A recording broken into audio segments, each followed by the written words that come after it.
What are nouns? Nouns. Zat атооч. Зат атоочторго жалпы мүнөздөмө беребиз. Кыргыз тилиндегидей эле англис тилинде да зат атооч заттын атын белгизет. Зат атооч бул киши болушу мүмкүн, адам, жердин аттары, буюмдар же идея болушу мүмкүн да. Зат атооч буюмдарга ат берет. Зат атооч бул сенин буюмдарды атаганың.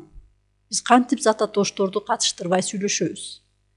Эгерде буюмдардын аттары жок болсо, дүйнө жүзүн кантип элестете алат элек? Дүйнө жүзүн кантип элестете алабыз да, кантип биз аты жок сүйлөй алабыз. Ошон үчүн биз зат атоочсуз сүйлөшө албайт экенбиз. Зат атоочтун ар кандай түрлөрү бар. Жалпы зат атоочтордун ичинде саналуучу жана саналбаачу заттар бар. Мисалы үчүн саналуучу дегенди англисче countable. Ал эми саналбаачу uncountable.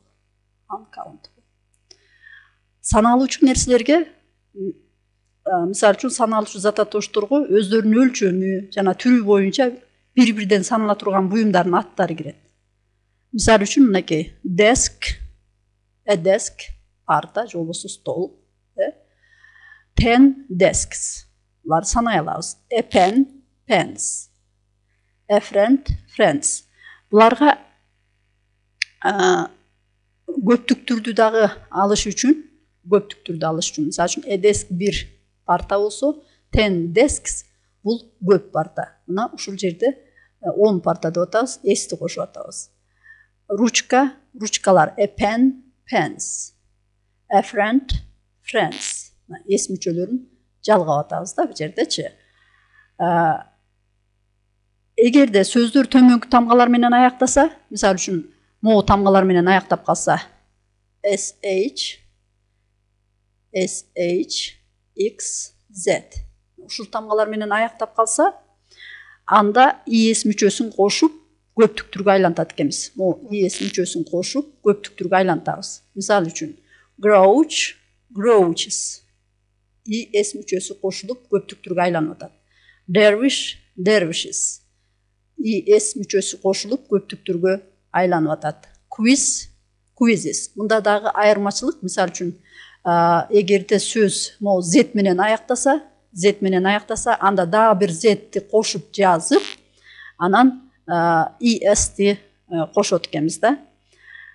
Эгерде уңгу сөздүн аягы f менен аяктаса, же болбосо i менен аяктаса, анда биз көптүк санды түзүүдө бул тамгалар жумшак үнсүз v,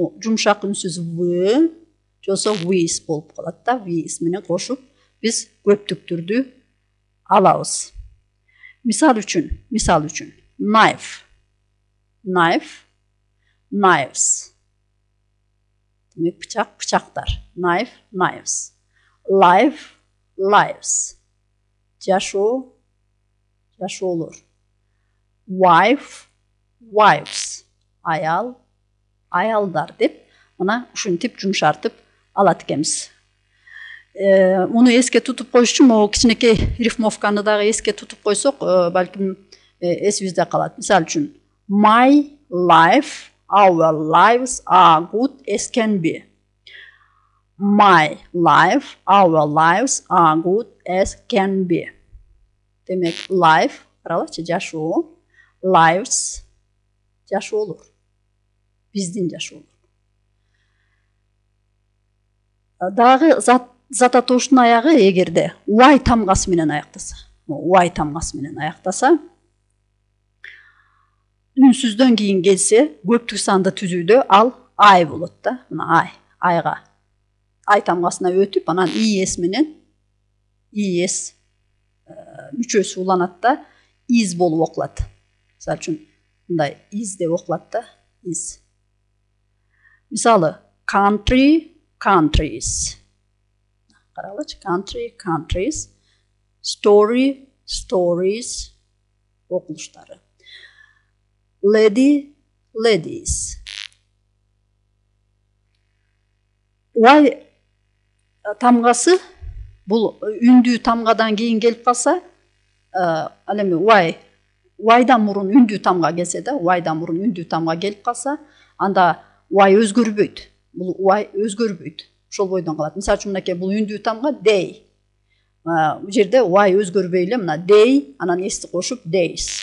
Toy, toys. Play, plays болот.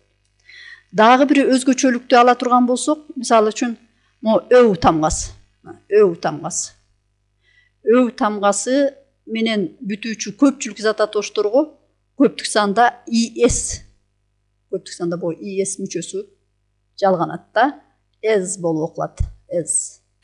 Z болуп окулат. Мисалы үчүн hero, heroes. Potato, potatoes. Анчалык көп эмес зат атооштор көптүк санды уңгунун үндүү тыбыштарын өзгөртүү аркылуу түзөт. Жана эч кандай мүчө уланбайт. Көптүк санды түзүүнү мындай жолу белгилүү зат атооштор тобунда гана сакталып калган.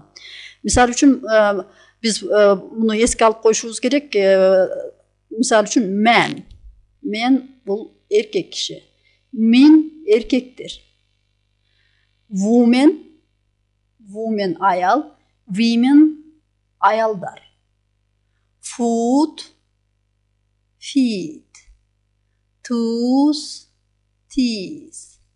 Goose, geese.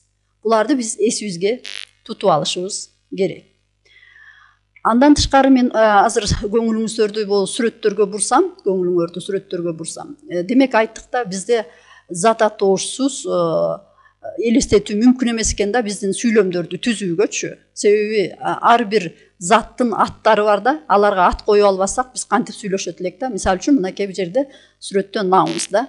Күн, sun, moon, ай, tree, бак, man, мужчина, woman, женщина. Демек булар заттардын атын билгизип атат, ошон үчүн булар зат атоочу. Андан кийин бул сүрөткө көңүл бөлсөк, зат атооштор булар элдердин аттары болушу мүмкүн экен, кишилердин аттары болушу мүмкүн экен, жосо жерлердин аттары болушу мүмкүн экен. Анан бир нерселердин аттары болушу мүмкүн экен, жосо бир идеяларыбызды дагы биз зат атоош менен атайт экенбиз. Мисалы үчүн бизде бул жерде сүрөттөрдө турат. Мисалы үчүн элдердин аттары дегенде элдерге эмне? Teacher, girl, mother, officer. Жерлердин аттары болсо, мисалы үчүн places, beach, classroom, city, Niagara. Эми things дейбиз да, бир нерселер. Things. Мисалы үчүн могу жерде күн карама. Sunflower. Cranes. Cat. Андан кийин дагы бир жердин аты, Parthenon. Кийинки болсо идея деп атабыз. Идеяны кандай? Мисалы үчүн love, сүйүү. Kindness. Teamwork. Curiosity деген любопытство, же болбосо эмне? Бир нерсени билүүгө кызыккан адам да, curiosity. Мына бул жерди карасак. Андан кийин дагы бизде зат атооштор common and proper деп бөлүнөт экен. Common бул жалпы зат атооштор, ал эми proper бул энчилүү зат атооштор да.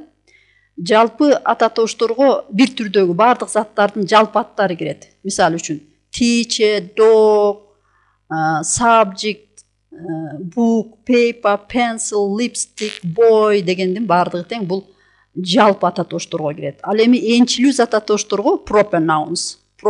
Буга адамдардын аттары, мисалы үчүн Mrs. Rice, Sam, же болбосо математика, math, же болбосо Africa, Brillo, New Jersey десек, бул энчилүү аттар экен да. Биз энчилүү аттарды койгондо шуну алып сүйлөйт экенбиз. Андан кийин дагы мынакей бир жерде бул сүрөттө болсо, жана мен айтып өттүм кантип